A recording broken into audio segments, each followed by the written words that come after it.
네, 오늘 또 이렇게 귀한 성일 예배에 참여해 주신 모든 식구님들을 하늘 부모님과 천지인 참 부모님의 이름으로 환영합니다. 우리 모든 식구님과 식구님 가정에 천지인 참 부모님과 하늘 부모님의 축복과 은총이 늘 넘쳐나시기를 기도드리겠습니다. 오늘 또 귀한 찬송, 또 은혜로운 보고기도, 또 이렇게 아름다운 곳곳이 봉사해 주신 식구님들께 감사드립니다. 오늘은 생심을 찾아서라는 말씀으로 나눠보도록 하겠습니다. 본문 말씀 다 같이 훈독하시겠습니다. 로마서 7장 27절, 21절과 23절의 말씀입니다. 내가 한 법을 깨달았노니 곧 선을 행하기 원하는 나에게 악이 함께 있는 것이로다. 내 속사람으로는 하나님의 법을 즐거워하되 내 지체 속에서 한 다른 법이 내 마음의 법과 싸워 내 지체 속에 있는 죄의 법으로 나를 사로잡는 것을 보는도다. 부모님 말씀입니다. 말씀 섬집 76권 127페이지입니다. 마음의 문, 신문이 있습니다. 여러분이 기도해 보면 아는 것입니다. 하나님의 마음의 문과 인간의 마음의 문이 딱 맞아서 어느 기준에까지만 맞추어 돌아가는 날에는 하나님이 느끼는 것을 체휼하는 길이 생기는 것입니다. 여러분이 이 같은 자리에 들어가기 위해서는 마음을 닦아야 합니다. 원리강론 66쪽 말씀입니다. 영인체는 생심과 영체의 이성성성으로 되어 있습니다. 생심은 하나님이 임재하시는 영인체의 중심 부분을 말합니다. 말씀 선집 15권 179쪽입니다. 양심은 변합니다. 본심, 생심은 변하지 않지만 양심은 여러 가지의 환경의 지배를 받습니다. 오늘 주신 말씀을 중심으로 해서 생심을 찾아서라는 제목으로 말씀을 나눠보도록 하겠습니다. 1945년 12월 달에 전 세계 기독교 신학계가 발칵 뒤집어지는 하나의 사건이 일어납니다. 그에 지금 이집트 한 농부가 나일강 상류에 이게 지금 농사 짓는 것 때문에 땅을 파다가 토기로 만들어진 항아리 하나를 발견합니다. 그곳에서 52종의 고대 문서와 함께 예수님의 말씀이 발견이 됩니다. 그 중에 하나가 뭐냐면은 우리가 외경 내지는 어떤 또 다른 문서라고 정경에는 들어가 있지 않는 도마복음이라는 문서가 나오게 됩니다. 그 말씀으로 인해서 기독교의 신학계가 완전히 뒤바뀝니다. 아직도 연구 중인데요. 이 문서가 어떤 형식이냐면 우리의 뜻길 말씀과 같은 형식입니다. 스토리가 있는 것이 아니라 예수님이 가라사대 이런 형식으로 된 114장의 114장으로 구성되어 있는 예수님의 말씀이 발견이 됩니다. 이 문서에는 기존에 우리가 알고 있던 마태, 누가, 요한 이런 마가복음의 내용과 일치하는 부분들이 상당히 있다고들 있고요. 또 내용을 신학자들이 연구해 봤을 때 예수님의 말씀을 그대로 옮겨놓은 것이라는 것이 정설입니다. 그 도마복음 말씀이 제가 114장까지 다 공부를 해보니까 원리 말씀과 일치하는 내용들이 너무너무 많습니다. 놀랍습니다, 사실. 나중에 기회가 되시면 한번 보시기 바랍니다. 굉장히 원리와 맞닿아 있는 부분들이 기존의 공관 복음서와는 전혀 다른 차원으로 전개가 되고 있는데 안타깝게도 그게 기존의 마태, 마가, 누가, 요한 복음의 정경으로는 채택되지가 않았던 내용인데요. 그 도마복음 17장에 이런 말씀이 있습니다. 예수께서 가라사대 나는 너희에게 지금까지 눈이 보지 못한 것, 귀가 듣지 못한 것, 그리고 손이 만지지 못한 것, 그리고 사람의 마음에 떠오르지 아니하는 것을 주겠노라. 이런 말씀이 있습니다. 그리고 도마복음 29장으로 넘어가 보면 말씀이 더 놀랍습니다. 이렇게 얘기를 합니다. 예수님 가라사대 육신이 영혼으로 인하여 존재케 되었다면 그것은 기적이다. 그러나 영혼이 우리로 말하면 영인체입니다. 기독교는 영혼육으로 설명을 하기 때문에 그러나 영혼이 몸으로 인하여 존재케 되었다면 그것은 기적 중의 기적이다. 그러나 진실로 나는 어떻게 이토록 위대한 부유함이 이토록 빈곤함 속에 거하게 되었는지를 불가사의하게 생각하노라. 이 말씀은 이렇게 이해할 수 있습니다. 예수님은 이렇습니다. 저희들은 타락한 인간은 원리 강론 총서론에도 나와 있듯이 우리가 무지에 빠졌다고 알고 있습니다. 불교 용어로는 무명입니다. 무명. 그로 인해서 우리는 하나님의 말씀을 다 잃어버렸습니다. 그 얘기가 무슨 얘기냐면 우리는 하나님이 아무리 우리한테 진리를 가르쳐줘도 우리는 깨달을 수 있는 방법이 없습니다. 그렇다 보니 메시아가 오셔가지고 주시는 말씀은 저희들이 눈이 있어도 귀가 있어도 손이 있어도 도저히 이해할 수 없는 말씀을 주신다는 것입니다. 여기 앉아 계시는 모든 축복 가정들께서 만약에 축복을 받지 않고 원리를 듣지 않았더라면 지금 하는 말씀이 무슨 말씀인지 하나도 이해를 못 하실 겁니다. 이게 예를 들면 이런 겁니다. 어느 권사님이 예배를 마치고 두 분이 버스를 탔습니다. 두 분이 이런 얘기를 합니다. 두 분이서 와, 우리 아들 이제 축복을 받아야 되는데 이제 절대 매칭이 아니라 상대 매칭이 됐으니까 야, 이걸 우리가 책임 분담을 완성해서 이거 축복을 성사시켜야 되는데 야, 이거 어떻게 이거 매칭을 할까요? 이런 말을 두 분 권사님께서 지하철이나 버스에서 얘기하고 있다면 그것을 듣고 있는 세상 사람들이 그게 무슨 말인지 이해를 할 수 있을까요? 암호입니다. 암호. 이게 그런데 메시아는 우리가 알아들을 수도 없는, 만질 수도 없는, 귀가 있어서 알아듣지도 못하는 말씀을 하신다는 겁니다. 그리고 두 번째 말씀을 듣게 배우게 되면 육신과 영인체의 관계를 설명하고 있습니다. 이게 보통 우리가 돈과 권력의 욕구와 같은 어떤 육체적이고 세속적인 욕망을 극복한 영혼이 있다면, 영인체가 있다면 그 영혼으로 인하여 영인체로 인해서 육신이 존재한다면 즉 새롭게 거듭난다면 그건 기적이다, 이런 말씀입니다. 예수님의 말씀은. 그런데 뒷구절이 더 놀랍습니다. 그런데 육신으로 인하여 세속적인 욕구를 극복하는 정신이 생긴다면 그것은 기적 중에 기적이라는 의미가 내포되어 있습니다. 한마디로 육체가 정신을 지배하는 것보다 정신이 육체를 지배하는 것이 덜 기적적이라는 의미로 해석될 수 있습니다. 즉 세속적인 욕망을 가진 육체 속에 세속적인 욕망을 극복하려는 영인체가 함께 한다는 것 자체가 타락 인간의 입장에서 보면 불가사의한 정도로 위대하다는 것입니다. 하나님의 창조는 이렇습니다. 인간의 의식주 그리고 성을 중심한 육신을 토대로 한 본능적 욕망과 함께 우리의 영인체는 절대자 신을 추구하는 정신을 함께 창조 당시에 넣어두었다는 것입니다. 그 자체가 불가사의할 정도로 위대하다는 것입니다. 인간의 영인체 중에서 가장 중요한 것은 원리 강론은 창조 원리에서 이렇게 얘기를 합니다. 생심과 본심이라고 알고 있습니다. 말하고 있습니다. 이와 더불어 원리 강론에서는 양심과 사심을 설명하면서 타락한 인간의 마음을 세 가지로 구분해서 설명하고 있습니다. 첫 번째는 하나님이 임재하시는 곳, 그곳을 원리 강론에서는 생심이라고 말하고 있습니다. 그 생심과 육심이 수수작용해서 창조 목적, 창세기 1장 28절에 나와 있는 생육하고 번성하고 만물을 주관하라고 하신 그 창조 목적을 지향케 하는 작용체를 마음이라고 하고 그게 본심이라고 얘기를 하고 있습니다. 따라서 생심과 본심은 같은 걸로 이해하셔도 좋습니다. 두 번째는 양심입니다. 이게 양심이 참 어렵습니다. 원리 강론에서는 두 가지로 양심을 설명합니다. 양심은 항상 자기가 선이라고 생각하는 것을 지향하는 것을 양심이라고 얘기를 하고 있습니다. 그리고 오늘 말씀에도 주어졌듯이 근데 참부모님께서는 이 양심이라고 하는 것 자체가 변한다는 것입니다. 본심과 생심은 변하지 않지만 양심은 여러 가지 환경의 지배를 받으면서 변할 수 있다라고 말씀을 하고 계십니다. 그래서 양심의 특성은 자기중심적이며 환경의 영향을 받으며 변한다는 것입니다. 세 번째가 사심입니다.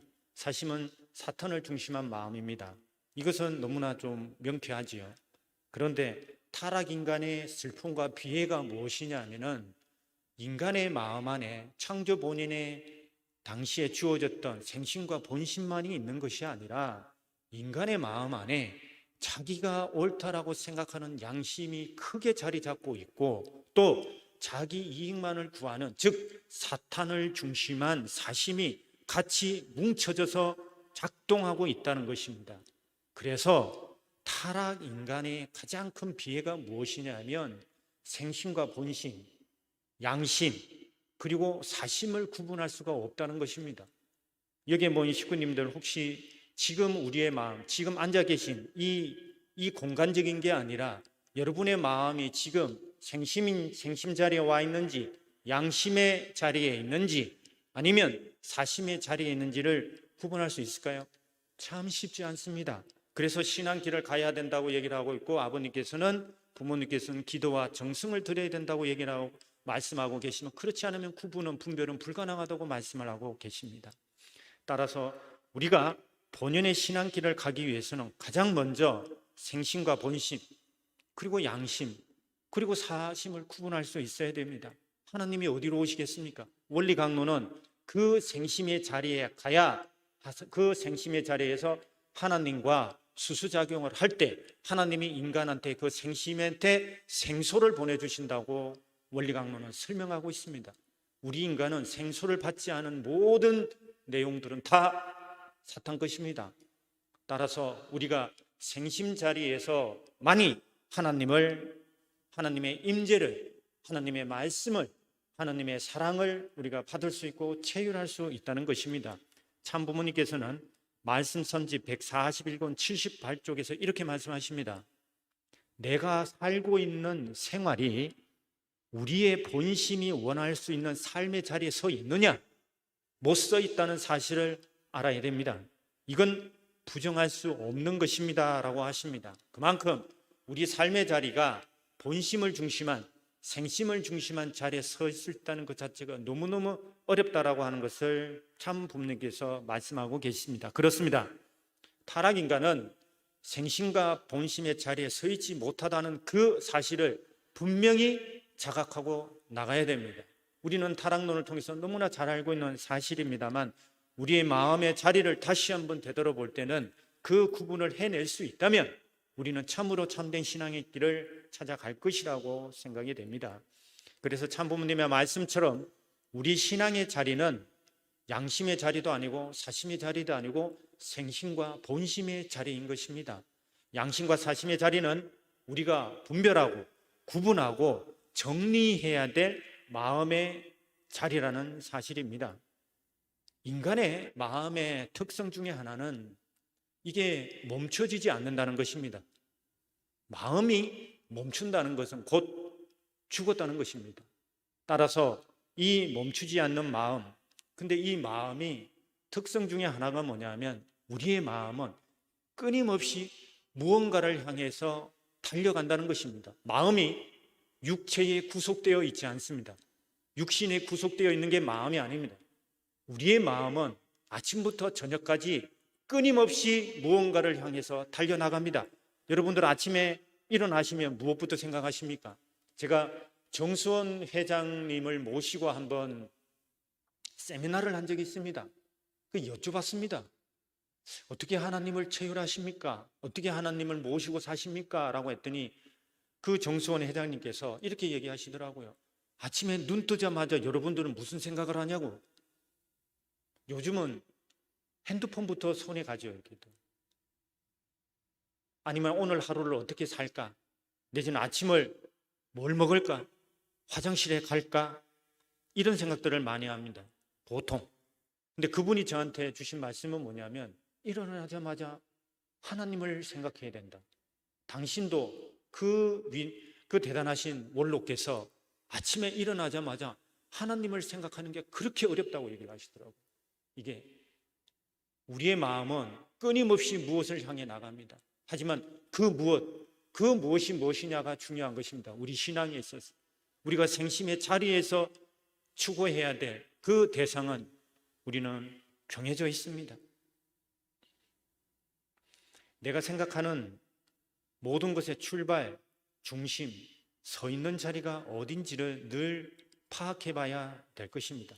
생심과 본심의 자리에 있는지, 아니면 내가 옳다고 생각하는 양심의 자리에 서 있는지, 아니면 나의 이익을 추구하는 그런 사심의 자리인지를 파악해 봐야 됩니다. 그게 참으로 어렵습니다.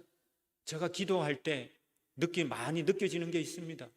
목회자라는 자리에서 섭리적인 어떤 기준을 가지고 가다 보니까 확신에 대한 얘기들이 많이 하게 되고, 제 스스로 확신이 서지 않으면은 참 식구님께 말씀하기가 어려운 상황들을 많이 경험하게 됩니다.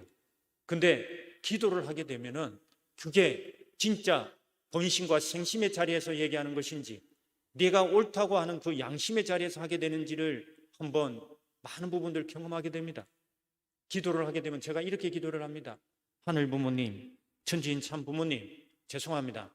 저는 아무것도 할 수 없고 저는 아무것도 모릅니다. 오직 하늘 부모님의 뜻대로만 역사하시고 당신의 길을 열어주십시오 라고 기도를 하면 다른 한쪽에서 한 마음이 갑자기 올라옵니다.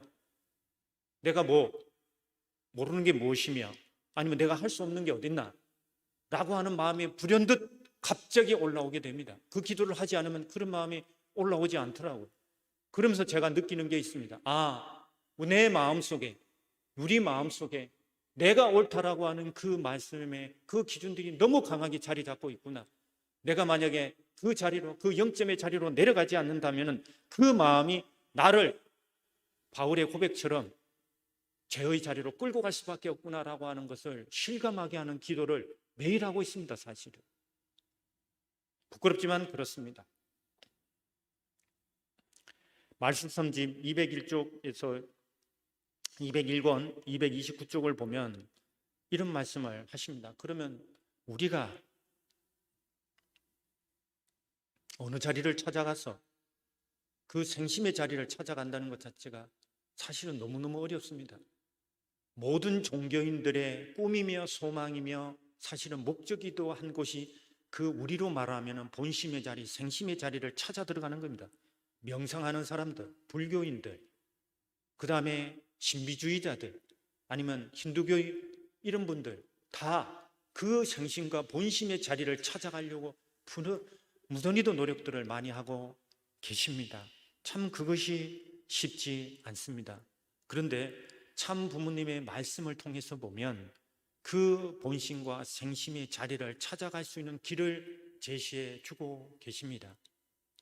그래서 참 부모님께서는 그 생심과 본심의 자리를 찾아가기 위해서는 항상 마음속에 중심에 두어야 되는 것이 하늘 부모님, 당연한 말씀입니다.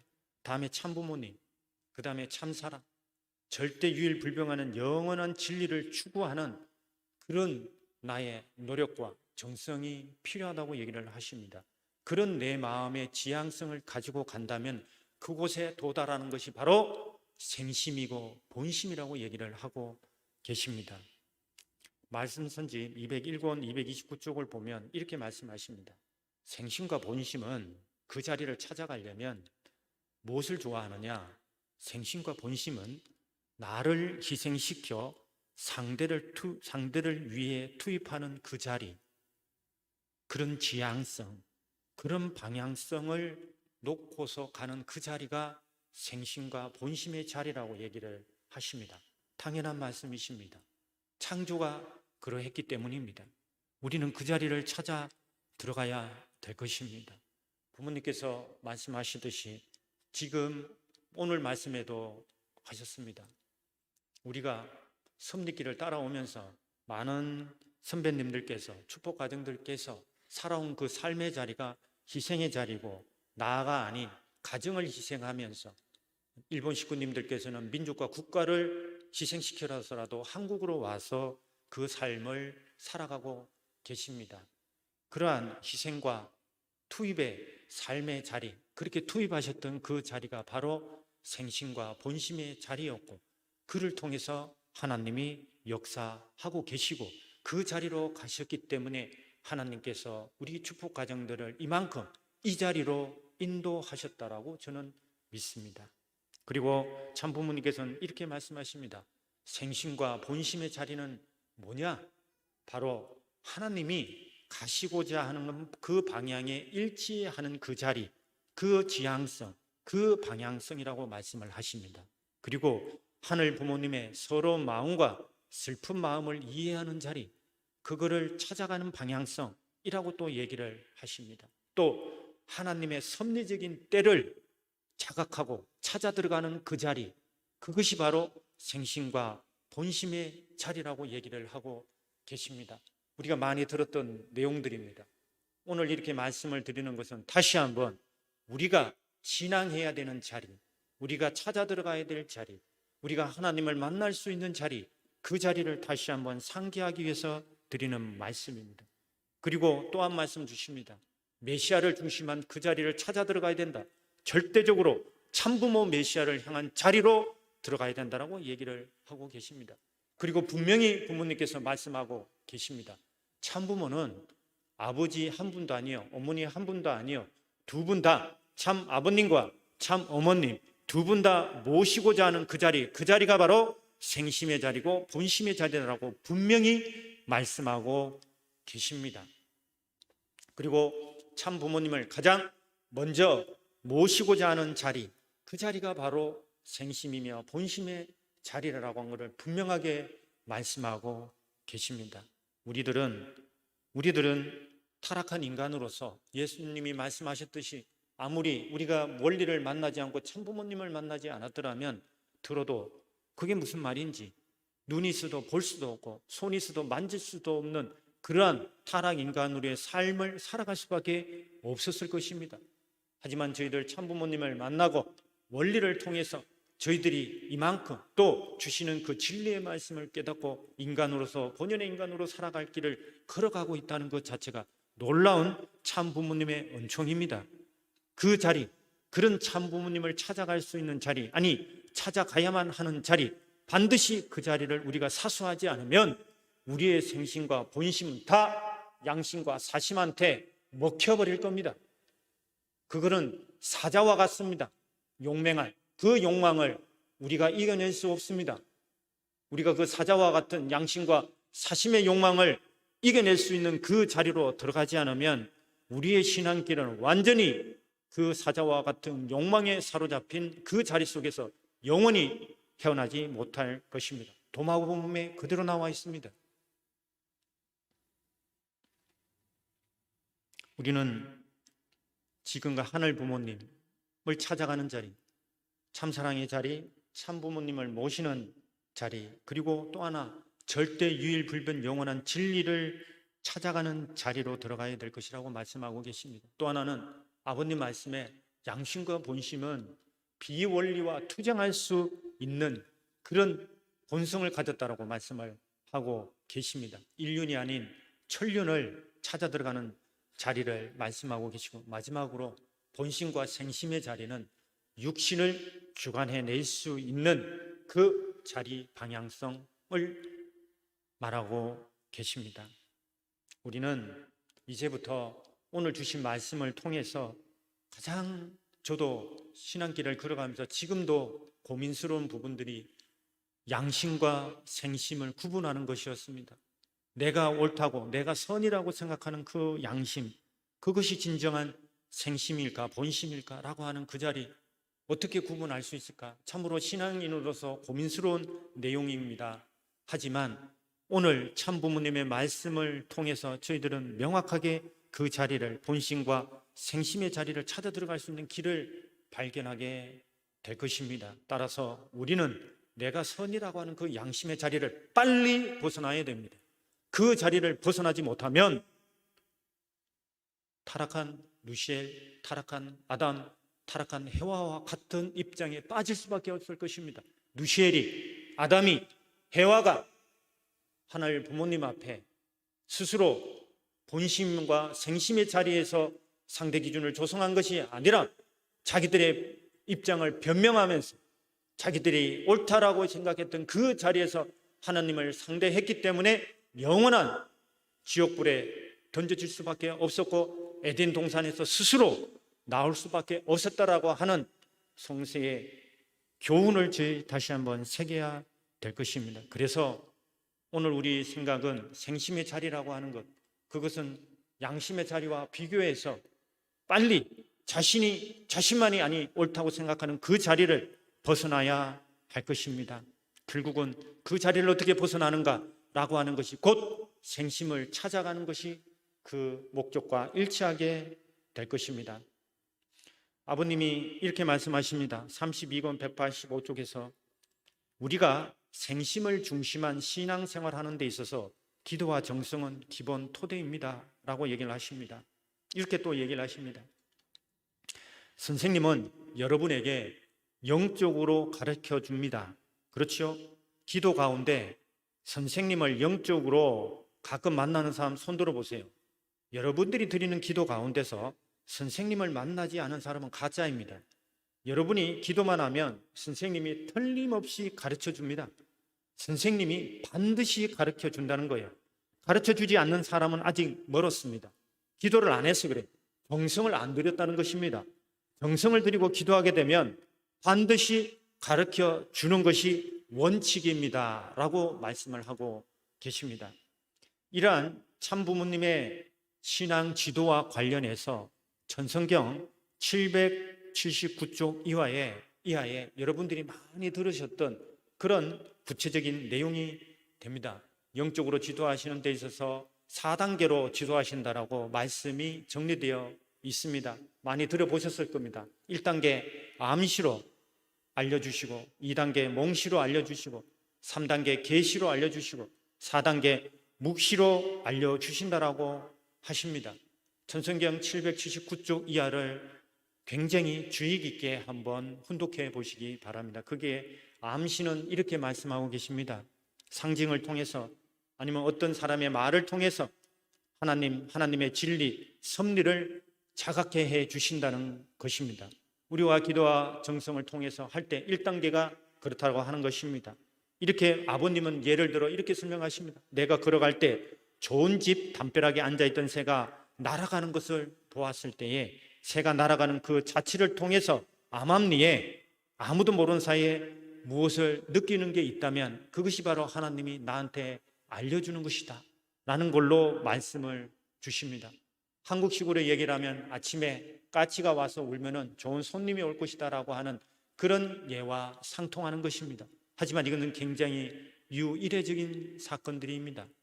그 다음 단계 2단계로 넘어가면 부모님께서 몽시로 신앙을 지도해 주신다라고 하고 있습니다. 이 몽시라고 하는 것은 우리가 늘 얘기하고 있는 꿈입니다. 꿈. 또 하나는 음성으로 알려주시기도 합니다. 그래서 신비하거나 영적인 느낌 등 오감을 통해서 하나님과 하나님의 진리, 섭리를 자각하게 해 주시는 것들입니다. 꿈을 많이 꾸시는 분들이 있을 겁니다. 그래서 그 꿈을 통해서 알려주시는 내용들에 대해서 아버님께서도 그거를 그냥 흘려보내지 말고 주의 깊게 하나님을 중심하고서 잘 이해한다라고 말씀하고 계십니다. 저도 중요한 꿈들은 거의 기록해 놓습니다. 기록해서 하나님이 이걸 통해서 어떻게 역사하시는가, 좋은 것은 좋은 의미대로, 또 하나는 어려움을 미리 알려주시는 꿈도 많이 있습니다. 그렇게 되면은 주역이나 모든 종교에서 가르쳐 주듯이 그때는 겸손해야 된다고 다 얘기하고 있습니다.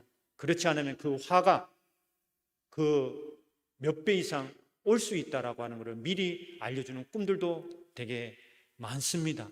그래서 저 같은 개인적으로는 제가 여기 인사될 때도 그렇고 분명히 꿈이 연속적으로 나올 때는 큰 일이 있더라고요. 큰 일. 그래서 지금은 연속적으로 꿈은 일어나지 꾸지는 않고 있습니다. 간헐적으로 제가 몽시를 받고 있습니다만 꿈이라고 하는 것, 하늘이 나한테 지도하시는 하나의 방법이라고 하는 것을 알고 계시면 좋을 것 같습니다. 그리고 3단계로 계시를 말씀하고 계십니다. 이거는 영적 상태의 차원에서 마음 상태가 공명할 수 있는 권내로 들어갔다라고 얘기를 하시고 마음을 통해서 하나님이 직접 현현하는 것을 말하고 계십니다. 이것은 뭐냐면 보고 듣고 영적으로 느낀 사실이 그대로 재현되는 것을 말합니다. 제 경험으로는 교통사고 나는 것을 그대로 꿈으로 보여주신 적이 있습니다. 그대로. 뭐 큰 사고는 아니었습니다만, 그래서 신기하게 기록을 해놨었는데 그냥 뒤에서 약간 추돌 형식의 교통사고였는데 그대로 일어나도록 깜짝 놀랐습니다. 그래서 저는 뭐 가벼운 그런 어떤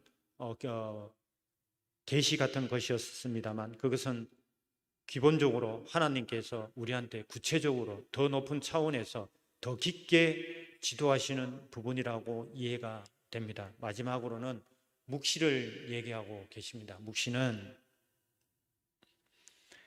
하나님에 대한 생활적인 감정국까지 완전히 도달한 상태라고 아버님만 얘기를 하십니다. 우리가 보통 사람들은 여기까지 가기가 너무 어렵습니다. 영계에 들어가서 체험하는 단계로 말씀을 하고 계십니다. 아버님께서는 영을 주관하시기 때문에 영을 보내시기도 하고 또 영을 통해서 새로운 깨달음을 주시기도 하는 부분들이 많이 있습니다. 근데 이런 내용들을 보게 될 때 우리가 생심의 자리를 찾아 들어가게 되고 우리가 그 본심의 자리로 들어가게 되면 하나님께서 천지인 참 부모님께서 이런 4단계로 지도하시는 내용들이 있다라고 하는 부분들을 분명히 자각하시기를 소원합니다. 2세들 중에 참으로 영적으로 대단한 친구들이 많이 있습니다. 신학교에 가보면 영적으로 영인들이 영인체가 오고 아니면은 영계에서 어떤 일들이 벌어진지를 그대로 보고 듣고 그대로 이야기해지는 친구들이 참 많았습니다. 제가 2세들은 그러한 권능과 그러한 내용들이 그러한 하나님의 축복이 저는 넘쳐날 것이라고 저는 믿고 있습니다. 1세와 2세의 차이는 제가 알고 있는 부분들은 원죄가 청산되고 사탄의 주관권을 벗어나고 태어난 2세들은 그 생심의 자리, 본심의 자리를 찾아가는 데 있어서 누구보다도 세상의 어떠한 사람들보다도 그 자리를 찾아갈 수 있는 그런 권능이 크다라고 저는 믿고 있습니다. 그리고 축복 과정들도 저는 마찬가지라고 저는 생각이 됩니다. 그래서 예수님께서 이렇게 얘기를 하셨습니다. 아까 말씀 훈독했듯이 여태 눈이 보지 못한 것, 귀가 듣지 못한 것, 손이 만지지 못한 것, 사람의 마음에 떠오르지 아니한 것을 보여준다고 얘기를 하셨습니다. 이건 하나님 나라의 비밀입니다. 사탄이 알 수 없는 천리입니다. 그것을 다 설파하지 못하고 예수님께서는 영계에 가셨습니다. 참 부모님께서 오늘 우리에게 생심과 본심을 중심한 말씀을 주시면서 우리가 눈이 있어도 보지 못했고 귀가 있어도 듣지 못했고 손이 있어도 만지지 못했고 마음이 있어도 생각하지 못한 것을 다 보게 하시고 듣게 하시고 만지게 하시고 마음으로 깨닫게 해 주셨습니다. 참 부모님께서 이 땅에 오셔서 타락한 인류에게 주신 복음의 말씀 중에 오늘 주신 말씀 생심과 본심의 자리를 중심한 그 마음의 자리를 찾아서 그 자리에서 하늘 부모님 참 부모님을 만나시고 그로부터 하늘 부모님께서 주시는 놀라운 생소 하늘의 지혜 권능 강하고 담대한 사랑을 체험하는 이번 주 되시기를 기도드리겠습니다. 감사합니다.